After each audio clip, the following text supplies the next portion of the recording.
اور ایک ہی بیٹا ہے جو کہ 4 سال کا ہے۔ حضرت نے اسے اسلامی اور قرآن کی تعلیمات ابھی سے دینا شروع کر دی۔ بہت بولتا ہے، ابھی سو چکا ہے، رات کافی ہو چکی ہے۔ جمیل میاں، ٹھنڈ بھی بڑھتی جا رہی ہے، یہ کمبل اور لینا، چلو صبح ملتے ہیں، فی امان اللہ۔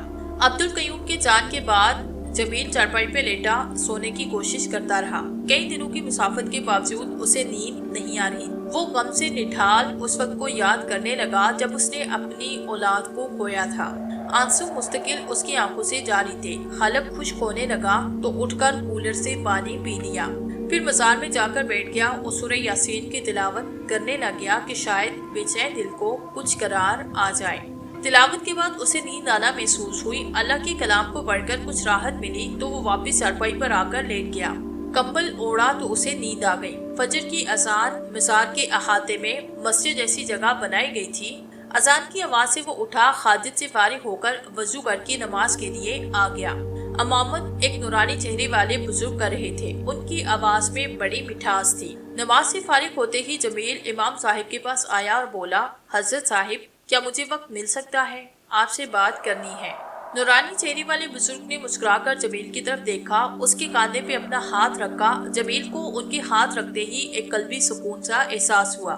اس کی آنکھیں نم ہو گئی۔ بزرگ نے فرمایا، بیٹا ابھی انتظار کچھ اور ہے قسمت میں، صبر سے کام لینا، تمہیں تمہارے سوالات کے جوابات مل جائیں گے، ابھی تھوڑا انتظار کرو۔ بزرگ اپنے حجرے میں جا کر تلاوت کرنے لگے۔ عبدالقیوم نے جمیل کے پاس آ کر کہا، ابھی حضرت کے تلاوت کرنے کا وقت ہے، کچھ دیر کے بعد ناشتہ کر کے تھوڑا آرام کریں گے، ظہر میں مریضوں کے روحانی مسائل کا حل فرمائیں گے، ظہر میں آج حضرت سے اپنے تمام سوالات کے جوابات لے لینا۔ عبدالقیوم کی بات سن کر اپنے آنسو پوچھتے ہوئے جمیل نے اطمینان بھرے انداز میں کہا، جی عبدالقیوم بھائی، اب مجھے ایسا لگتا ہے کہ میری تلاش ختم ہوئی، مجھے میرے تمام سوالات کے جوابات مل جائیں گے، میرے مسائل کا حل آج ضرور مل جائے گا انشاءاللہ، عبدالقیوم نے کہا۔ عبدالقیوم جمیل کے لیے ناشتہ لے کر آیا تو دونوں نے ساتھ مل کر چارپائی پر بیٹھ کر ناشتہ کیا۔ جمیل بڑا خوش نظر آ رہا تھا کیونکہ اسے یقین تھا کہ آج اس کی مراد بھر آئے گی۔ جمیل کو خوش دیکھ کر عبدالقیوم بولا، میاں جمیل، آج تمہارے چہرے پر خوشی دیکھ کر اچھا لگ رہا ہے۔ جی عبدالقیوم بھائی، آج میرے کو تسلی سی مل گئی ہے کہ جن سوالوں نے مجھے کئی سالوں سے پریشان کر رکھا ہے، آج مجھے ان کا جواب مل جائے گا۔ پتہ ہے عبدالقیوم بھائی، میں اتنے آستانوں پر گیا، اتنے عالموں اور عالموں سے ملا، کبھی ایسا روحانی سکون ملا جیسا آج ملا ہے۔ جب حضرت نے میرے کندھے پہ ہاتھ رکھا تو ایسا لگا کہ قلبی سا سکون ملا ہو، میرے مچلتے ارمانوں کو کسی نے ایک دم روک دیا ہو۔ جمیل کی بات سن کر عبدالقیوم نے مسکراتے ہوئے کہا، ہاں حضرت کے ہاتھ میں بڑی شفا ہے، لوگ دور سے ان کے پاس آتے اپنے مسائل کی تلاش۔ بس عبدالقیوم بھائی، مجھے تو صرف ظہر کا انتظار ہے۔ جمیل کی بات پر عبدال نے کہا، ٹھیک ہے جمیل میاں، تم انتظار کرو، میں ذرا مزار کی صفائی کروا دوں۔ جمیل بڑی بے چینی سے ظہر کی اذان کا انتظار کر رہا تھا تاکہ نماز ظہر سے فارغ ہو کر وہ حضرت سے مل سکے۔ کچھ ہی دیر میں 3 بڑی بڑی گاڑیاں آ کر مزار کے احاطے میں رکی۔ ان میں سے کوئی اثر و رسوخ کے حامل انسان اترے جسے جمیل دیکھ رہا تھا۔ وہ حضرت کے حجرے میں داخل ہوئے۔ کچھ بات کرنے کے بعد حضرت ان کے ساتھ گاڑی میں سوار ہو کر چلے گئے۔ گاڑی کی کھڑکی سے حضرت نے جمیل کی طرف دیکھ کر انتظار کرنے کا اشارہ کیا۔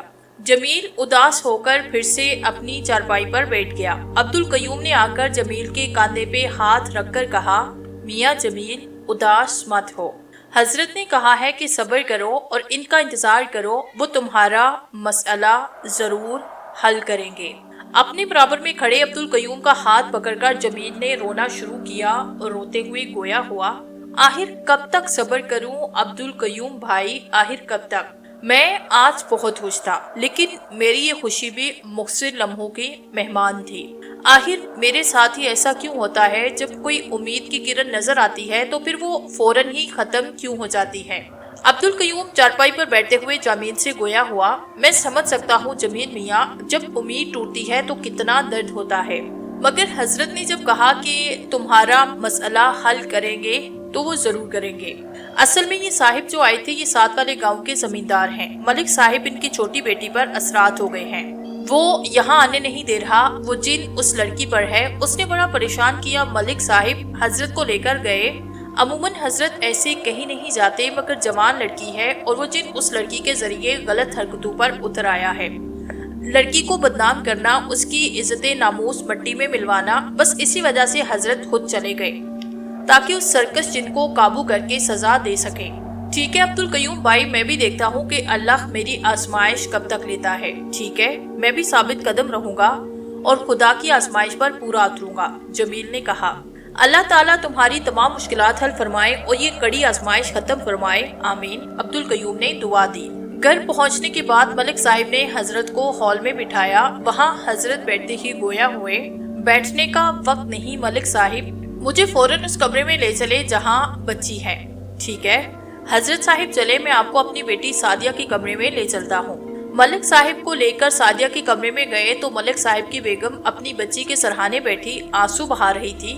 سعدیہ کے ہاتھ پاؤں رسی سے بندھے ہوئے تھے۔ حضرت کو دیکھ کر بیگم ملک نے حضرت کو سلام کیا۔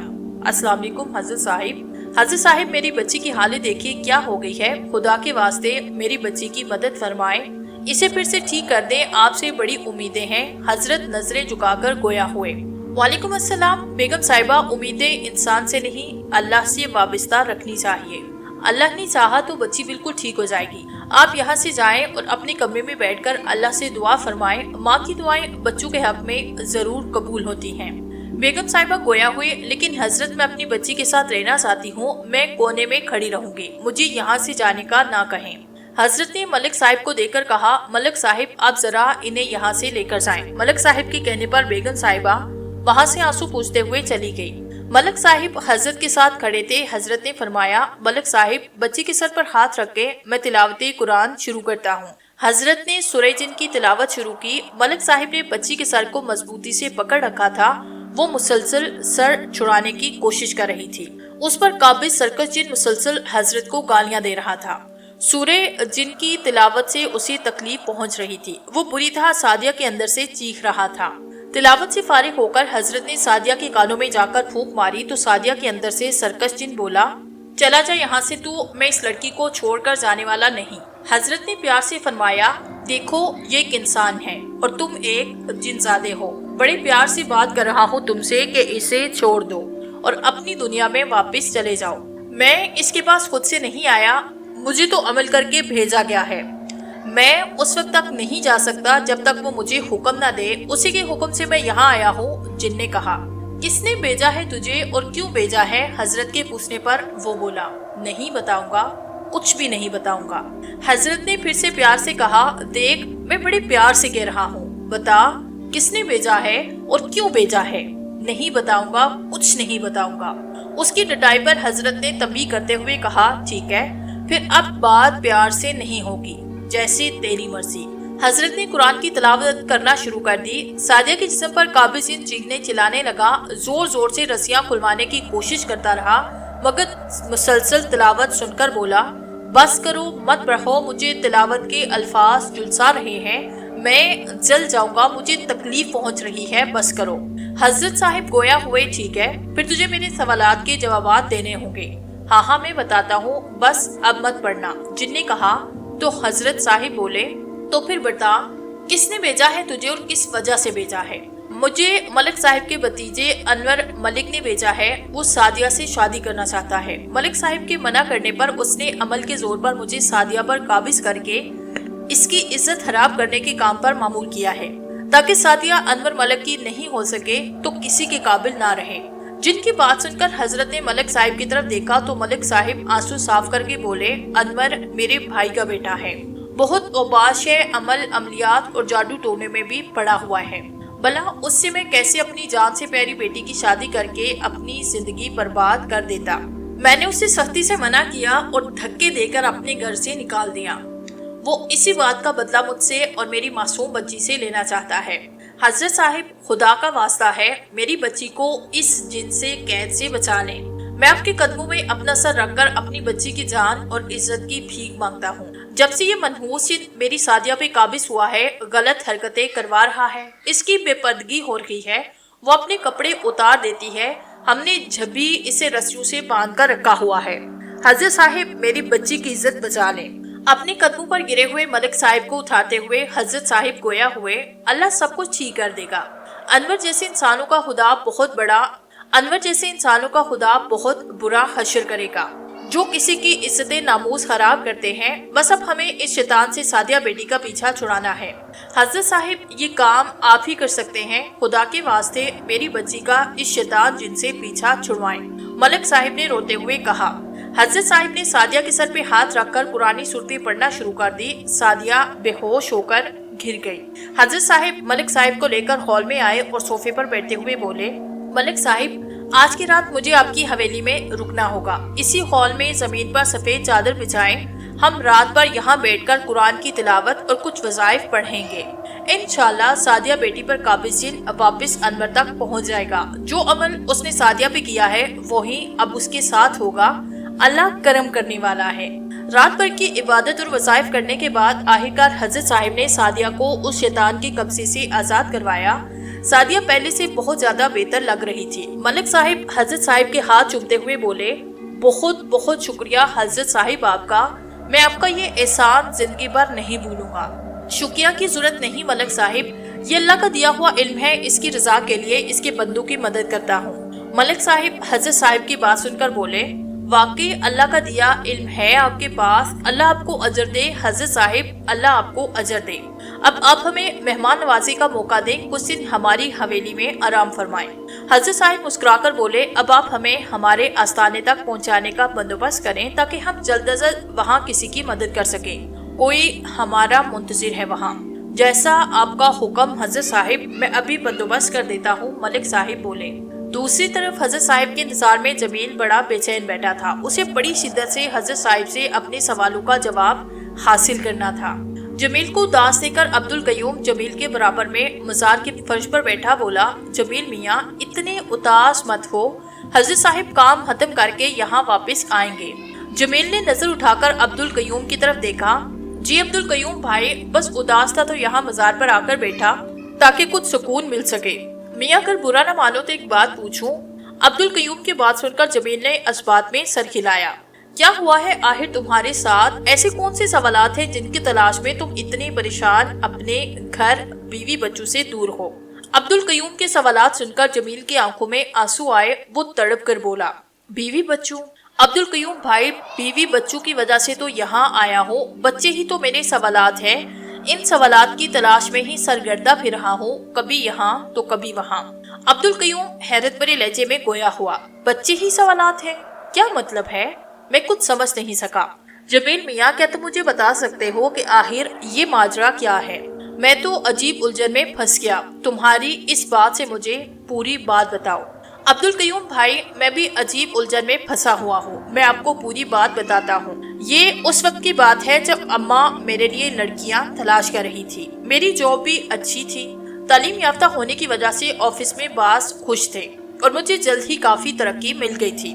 اللہ کا دیا سب کچھ تھا، اماں اور میں ہی اکیلے بڑے سے گھر میں رہائش پذیر تھے۔ ابا کے انتقال کے بعد سے ہی اماں میرے پیچھے پڑی تھی کہ میں شادی کر لوں تاکہ اپنی بہو کے ساتھ اتنے بڑے گھر میں سکون سے رہ سکیں۔ میں نے کام کاج کے لیے 3 نوکر رکھے تاکہ اماں کو کوئی تکلیف نہ ہو۔ کافی لڑکیاں دیکھنے کے بعد آخرکار اماں کو ایک لڑکی بڑی پسند آئی، اس کا نام مانور تھا۔ اماں نے جب مانور کی تصویر دکھائی تو میں بھی مانور کو دیکھتا رہ گیا، وہ بڑی خوبصورت تھی۔ میں نے اماں سے کہا، اماں کہیں یہ لڑکی تصویر میں تو خوبصورت نہیں، پتہ چلے کہ حقیقت میں کالی اور عجیب سی ہو۔ اماں نے ہنستے ہوئے کہا، میں اپنے بیٹے کے لیے بھلا ایسی ویسی لڑکی پسند کر سکتی ہوں، جوڑ بڑا خوبصورت رہے گا۔ اور ہاں کل اتوار ہے، میں تو مانور کے والدین سے کہہ کر آئی ہوں اتوار کو میرا جمیل گھر میں ہوتا ہے، میں اسے کل لے کر آؤں گی اور مانور کے ہاتھ میں پیسے اور مٹھائی رکھ جاؤں گی تاکہ بات پکی ہو جائے اور جلدی شادی بھی کر لیں گے۔ انہوں نے بھی حامی بھر لی۔ تمہاری تصویر اور جاب کا سن کر بس کل اچھی طرح تیار ہونا، میں کل ہی رشتہ پکا کر کے آؤں گی۔ اماں کی بات سن کر میں مسکرایا۔ اگلے دن جب میں اماں کو لے کر اپنی کار میں مانور کے گھر پہنچا تو ان کا گھر نارمل سا تھا، مڈل کلاس فیملی سے مانور کا تعلق تھا۔ مانور اور اس کی بہن ماروک بس 2 ہی بہنیں تھیں۔ ماروک کی شادی ہو چکی تھی، وہ بڑی تھی۔ مانور کے والدین جلد سے جلد اپنے فرائض سے سبکدوش ہونا چاہتے تھے انہیں میرا رشتہ اچھا لگا تھا، اندر اندر وہ میری انکوائری بھی کروا چکے تھے، جبھی جلدی شادی کے لیے مان بھی گئے تھے۔ مانور کو لا کر جب میرے برابر والے صوفے پہ بٹھایا گیا، وہ پنک سوٹ میں ملبوس ہلکے سے میک اپ میں کسی پری کی طرح لگ رہی تھی۔ میں تو مانور کی تصویر دیکھ کر ہی اسے پسند کرنے لگا تھا۔ آج تو وہ کسی پری کی طرح جلوہ گر تھی، میرے سامنے بس نظر چرا کر اسے ہی دیکھتا جا رہا تھا۔ اماں نے ہم دونوں کا منہ میٹھا کروایا، مانور کے ہاتھ میں پیسے رکھے، مانور کے والد نے بھی میرے ہاتھ میں پیسے رکھے اور جلدی شادی کرنے پر راضی ہو گئے۔ اماں کو بھی جلدی تھی، اب تو مجھے بھی جلدی تھی کہ بس مانور جلدی سے میری بیوی بن کر میرے گھر آ جائے۔ 2 مہینوں میں ہی مانور میری بیوی بن کر میرے گھر میں آ گئی تھی۔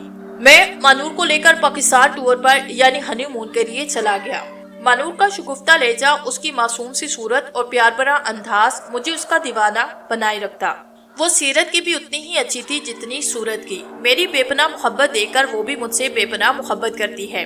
یہ دیکھ کر اماں بھی خوش تھی۔ ہماری زندگی پہلے سے بھی بہت خوبصورت بن گئی تھی مانور کے آنے سے۔ چند ماہ ہی مانور نے خوشی کی نوید سنائی، میں اور اماں تو خوشی سے پاگل ہوئے جا رہے تھے۔ ایک عرصے کے بعد ہمارے گھر میں ایک ننھا سا مہمان آنے والا تھا۔ اماں تو دن رات مانور کے آگے پیچھے رہتی، اس کا خیال رکھتی۔ میں بھی دیوانوں کی طرح مانور کا خیال رکھ رہا تھا۔ آخرکار وہ دن بھی آیا جب مانور کو درد شروع ہو گئی۔ کار میں اور اماں مانور کو ہاسپٹل لے کر گئے۔ ہم بے چینی سے بچے کی آواز سننے کا انتظار کر رہے تھے۔ جیسے ہی ڈاکٹر لیبر روم سے باہر آئی، وہ بڑی ڈری اور گھبرائی ہوئی تھی۔ نرسی اور آیا بھی عجیب نظروں سے میری اور اماں کی طرف تک رہی تھی اور وہ بھی عجیب طرح کا بیہیو کر رہی تھی۔ میں نے اماں کی طرف دیکھا اور آگے بڑھ کر ڈاکٹر سے پوچھا، ڈاکٹر صاحبہ آخر آپ سب اس طرح کیوں بیہیو کر رہی ہے؟ زچہ اور بچہ تو ٹھیک ہے نا؟ ڈاکٹر بولی، آپ دونوں میرے ساتھ لیبر روم میں چلیں۔ ڈاکٹر کی بات سن کر میں اور اماں لیبر روم میں ڈاکٹر کے پیچھے پیچھے پہنچ گئے۔ مانور زاروں کی طرح رو رہی تھی۔ اسے دیکھ کر میرا دل بھر آیا۔ جیسے ہی کپڑے میں لپٹے بچے کو میں نے اور اماں نے دیکھا تو ہم گھبرا گئے۔ تو اماں تو چکرا گئی۔ میں نے انہیں سنبھالا، انہیں کرسی پہ بٹھایا۔ آگے بڑھ کر بڑی ہمت سے میں نے کپڑے میں لپٹے بچے کو دیکھا تو میں حیران اور پریشان تھا۔ میری آنکھوں سے حیرت اور آنکھوں میں آنسو ٹپک رہے تھے۔ جمیل کی باتوں کو بڑے غور سے سنتے ہوئے عبدالقیوم نے حیرت بھرے انداز میں جمیل کو ہلاتے ہوئے کہا، جمیل میاں آخر بچے میں ایسی کیا بات تھی جو تم اور لیبر روم میں موجود سب کے سب حیرت کے سمندر میں ڈوبے ہوئے تھے؟ آخر بچے میں ایسا کیا انوکھا پن تھا جو سب ڈرے اور گھبرائے تھے؟ عبدالقیوم کے ہاتھوں کو پکڑ کر روتے ہوئے جمیل بولا، وہ بچہ، اس بچے کا درد تو عام بچوں کی طرح تھا، مگر اس کا منہ انسانوں جیسا نہیں تھا، وہ ایک حرام جانور کا منہ تھا۔ یہ دیکھ کر سب گھبرائے اور ڈرے ہوئے تھے۔ مانور تو بار بار بے ہوش ہوئے جا رہی تھی۔ اماں کا بھی برا حال تھا۔ اب میں نے خود کو سنبھالا اور اماں اور مانور کو سنبھالا۔ بچہ مردہ پیدا ہوا۔ میں نے ڈاکٹر سے کہا، ڈاکٹر اسے چیک کریں۔ ڈاکٹر نے گھبراتے ہوئے اسے چیک کیا مگر وہ بچہ مر چکا تھا۔ ڈاکٹر کی تصدیق کے بعد میں نے اس بچے کو سفید چادر میں لپیٹا، ڈاکٹر سے مانور کا ٹریٹمنٹ کرنے کا کہہ کر اس بچے کو قبرستان میں دفنا کرایا۔ اس حادثے کے بعد میں اور مانور اور اماں کو سنبھالا۔ اماں کا کہنا تھا کہ مانور نے پریگننسی کے وقت جانوروں کو دیکھا ہوگا، جبھی ایسا ہوا ہے۔ اپنے ملنے جلنے والوں کو یہاں تک کہ مانور کی بہن اور والدین سے بھی کہا کہ بچہ مرا ہوا پیدا ہوا، جبھی اسے فوراً دفنا دیا۔ میں نے اپنی محبت اور احساس خیال سے مانور کو اور اماں کو سنبھالا، مگر مانور چھپ چھپ کر روتی رہتی۔ چند ماہ بعد ہی پھر مانور ماں بننے والی تھی۔ اس بار اماں اور میں نے مانور کا مزید خیال رکھا۔ اس کے سامنے کوئی ایسا جانور یا کوئی بھی چیز نہ آنے دی جس سے اماں کے خدشات پورے ہوتے۔ پھر ہم ہاسپٹل جب پہنچے تو اس بار وہی ہوا جس کی ہمیں امید نہ تھی۔ اس پر بچے کا چہرہ تو ہو مثبت تھا، مگر اس کا درد جانوروں جیسا تھا۔ اس کے ہاتھوں پر جانوروں کی طرح بال تھے، انگلیاں پاؤں سب جانوروں کی طرح، اور وہ بچہ بھی مردہ پیدا ہوا تھا۔ یہ بات پھر سے قیامت کی طرح ہم پر ٹوٹی تھی۔ میں نے پھر ہمت کی، اماں مانور کو سنبھالا اور اس بچے کو خاموشی سے دفنا دیا۔ میں بری طرح پریشان تھا کہ آخر یہ سب کیا ہے۔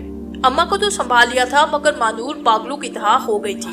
اماں نے کسی بزرگ کے پاس جا کر معلوم کیا تو اس بزرگ نے کہا کہ کسی نے کالا عمل کیا ہے۔ اماں مجھے اور مانور کو اس بزرگ کے پاس لے کر گئی۔ مانور نے اپنے 2 بچے کھوئے، اس لیے وہ اور اماں اس بزرگ کی باتوں میں آئی۔ مجھے ان سب باتوں پر ذرا یقین نہیں تھا، مگر اماں اور مانور کی خوشی کی خاطر خاموش تھا۔ اس بزرگ فراٹی نے بڑا پیسہ مانگا، اماں اور مانور کی خاطر میں دیتا گیا۔ کئی بکرے اور دیسی مرغوں کے صدقات کرنے کے بعد اس نے کہا کہ اب پیدا ہونے والا بچہ نارمل ہوگا۔ اس نے مانور پر کیے گئے کالے عمل کا اتار دیا ہے۔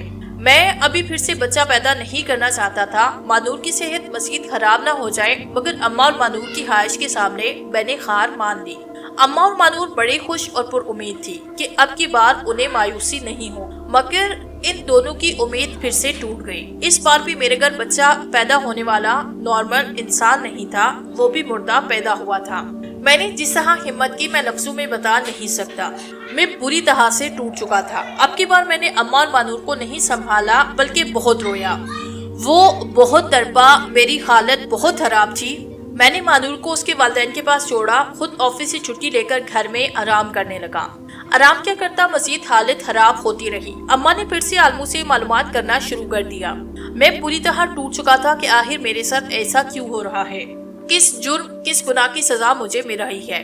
آخر میرے ہی بچے کیوں ایسے پیدا ہو رہے ہیں؟ میں نے تو کبھی کسی کا حق نہیں مارا، کسی کے ساتھ برا نہیں کیا، اماں کا سعادت مند لڑکا تھا، پھر کیوں ایسا میرے ساتھ ہو رہا ہے؟ سوال اتنے تھے مگر جواب ایک سوال کا بھی نہیں تھا۔ کسی عالم نے اماں سے کہا کہ وہ دوسری شادی کروا دے۔ اماں میرے پیچھے لگ گئی۔ میں مانور سے بے حد محبت کرتا تھا، بھلا کیسے میں کسی اور سے شادی کر سکتا ہوں؟ مانور چند دن بعد گھر آئی تو اماں اسے خائف رہنے لگی، مانور کو تانے دینے لگی۔ مجھے برا لگتا تھا مگر میں چپ ہو گیا۔ مانور نے روتے ہوئے مجھ سے کہا، جمیل، اگر اماں نے اپنے پوتو کو کھویا اور آپ نے اپنے بچوں کو کھویا تو میں بھی ماں ہوں۔ 9 مہینے تک اپنے اندر رکھا، ان کا وجود اپنے وجود میں محسوس کیا، میں ماں ہوں۔ جمیل، میں نے بھی اپنے بچوں کو کھویا، مجھے نہیں پتا آخر خدا نے مجھے اس طرح کے بچے دے کر کس گناہ کی سزا دی۔ جس طرح آپ ناواقف ہیں اسی طرح میں بھی نہیں جانتی کہ میرے ساتھ آخر ایسا کیوں ہے۔ آپ مجھے چھوڑ دے کے دوسری شادی کر لیں گے، اور اگر آپ کے بچے دوسری بیوی سے بھی ایسے ہی ہوئے تو کیا اسے بھی چھوڑ دیں گے؟ مانور مجھ سے بات کر کے زاروں کی طرح رو رہی تھی۔ میں نے اسے گلے لگا کر چپ کروایا، اس سے کہا، میں دوسری شادی نہیں کر رہا، تم رو مت، چپ ہو جاؤ۔ مانور، میں سب ٹھیک کر دوں گا، یہ سب ہمارے ساتھ کیوں ہو رہا ہے میں یہ جان کر ہی رہوں گا۔ میں نے اماں کو سمجھایا، خود اماں اور مانور کو اپنے گھر آرام سے رہنے کا کہہ کر اپنے سوالوں کی تلاش میں نکل گیا۔ کئی عالموں سے ملا، کوئی جواب نہ مل سکا ایسا جو مطمئن کر سکے۔ بڑی مشکل سے یہاں پہنچا ہوں، اب یقین ہے دل کو کہ مجھے میری سوالات کا جواب یہاں مل جائے گا۔ عبدالقیوم کی آنکھوں میں آنسو تھے۔ اپنے آنسو صاف کر کے جمیل کو گلے سے لگا کر بولا، انشاءاللہ حضرت صاحب کے آتے ہی تمام سوالات کے جواب مل جائیں گے۔ جمیل نے بھی اپنے آنسو صاف کر کے کہا، آمین۔ اگلے دن حضرت صاحب نے آرام کرنے کے بعد اپنے حجرے میں تلاوت سے فارغ ہوتے ہی عبدالقیوم سے کہا، عبدالقیوم، جاؤ اس لڑکی کو ہمارے پاس بلا لاؤ۔ حیرت بھری انداز میں عبدالقیوم گویا ہوا، حضرت رات میں تو آپ کسی سے نہیں ملتے، تو اس وقت آپ؟ حضرت نے مسکرا کر کہا، عبدالقیوم، بہت سفر کیا ہے اس نے، ہمیں اندازہ ہے اس کی تکلیفوں کا، تم جاؤ اور اسے بلا لاؤ۔ عبدالقیوم فوراً ہی جمیل کے ساتھ حجرے میں حاضر ہوا۔ جمیل نے ادب سے سلام کیا، حضرت کے قدموں میں بیٹھ کر رونے لگا۔ کافی دیر رونے کے بعد اس نے نظر اٹھا کر حضرت کو دیکھا اور بولا، حضرت میں بہت پریشان اور حیران ہوں کہ آخر میرے ساتھ ایسا کیوں ہو رہا ہے۔ حضرت نے سنجیدگی سے جواب دیا، ہمیں سب خبر ہے جمیل، عبدالقیوم بھی بہت پریشان ہے، تمہاری روتاس سن کر ہم سے بہت باتیں کی ہیں، ہم اس وقت کسی سے نہیں ملتے، یہ ہماری عبادت کا وقت ہے، لیکن تم سے ملنا ضروری تھا، کہیں دل برداشت نہ ہو جاؤ، ہمیں سب پتا ہے تم نے بڑی تکلیفیں اٹھائی، تمہارے سوالوں کے جواب میرے پاس ہیں۔ جب ہم ملک صاحب کی حویلی سے آئے، جب سے اپنے علم کے ذریعے تمہارے سوالات کے جوابات تلاش کر رہے تھے، تمہارے سوالات کے جوابات ہمارے پاس ہیں۔ حضرت کی بات سنتے ہی جمیل ان کے پاؤں پکڑ کر روتے ہوئے بولا، حضرت کیوں ہوا میرے ساتھ ایسا؟ مجھے بتائیں، میرے بچے ایسے پیدا کیوں ہوئے؟ میری بیوی اور میری اماں نے اتنا دکھ سہا، مجھے بتائیں حضرت صاحب، مجھے بتائیں کس گناہ کی سزا مل رہی ہے مجھے؟ میں نے تو کسی کا حق نہیں مارا، کبھی کسی کے ساتھ برا نہیں کیا، اپنی اماں اور بیوی سے بڑی محبت کرتا ہوں، دونوں کے حقوق پورے کیے، پھر ایسا کیوں ہوا؟ کبھی رشوت نہیں لی، کبھی غبن نہیں کیا، پھر کیوں ایسا ہوا؟ بتائیں مجھے۔ بس کرو جمیل، بس کرو، یہ سب کچھ تمہاری اماں کی وجہ سے ہوا ہے، ان کے گناہوں کی سزا ہے، اللہ انہیں عبرت دکھا رہا ہے۔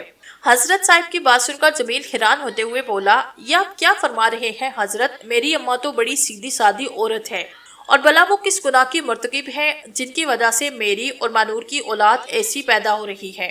جمیل، ذرا تحمل رکھو اور صبر سے ہماری بات سنو، یہ اس وقت کی بات ہے جب تم بڑے چھوٹے تھے، تمہاری اماں کا نام نسیم بیگم ہے نا؟ جمیل نے حیرانگی سے جواب دیا۔ جی حضرت نسیم بیگم ہے میری اماں کا نام۔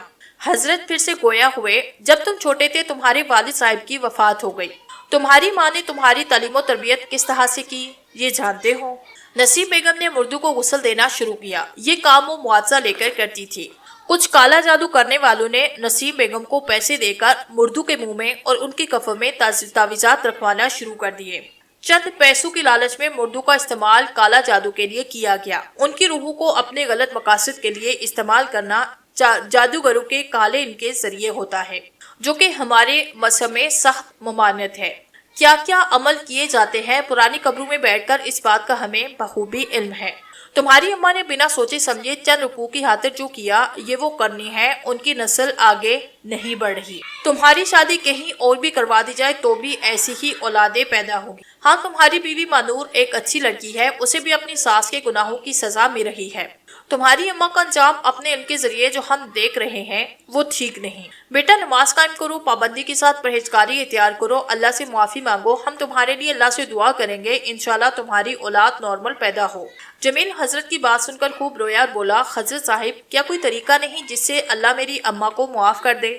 نہیں بیٹا، ایسے سنگین گناہ کی کوئی معافی نہیں جو انسانوں کو اور مرنے کے بعد مردوں کو بھی استعمال کرے، اور وہ بھی اپنے غلط مقصد کے لیے، اور اللہ کے کاموں میں مداخلت کرے، اس کی مخلوق کو اذیت دے، شرک کرے۔ ایسے گناہ کو خدا معاف نہیں کرتا۔